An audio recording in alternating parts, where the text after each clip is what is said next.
Welcome to Samba Samba. Enjoy the video. In this video, I will explain how to set up ROPRO.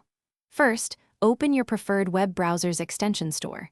Search for ROPRO and click Add to Browser to install it. After installation, a small ROPRO icon will appear in your toolbar. Make sure to pin this icon for quick access to all its powerful features. This initial step is crucial for unlocking a smoother browsing experience.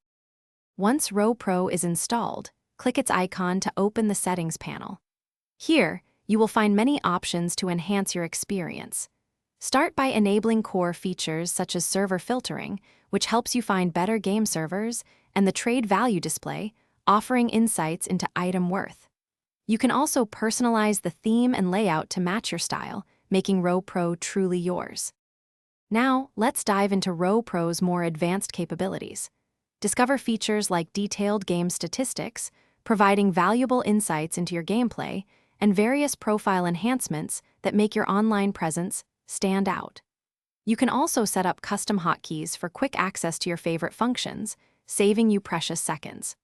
Don't forget to fine-tune notification settings to stay informed about important updates or events. Finally, let's cover some troubleshooting tips to keep your ROPRO running smoothly. If you encounter any issues, a simple reinstall of the extension or clearing your browser's cache often resolves them. For more persistent problems, the official ROPRO support page is an excellent resource, offering solutions to common queries. Remember to regularly check for updates to ensure you always have the latest features and best performance. Thanks for watching. Consider subscribing if we helped you.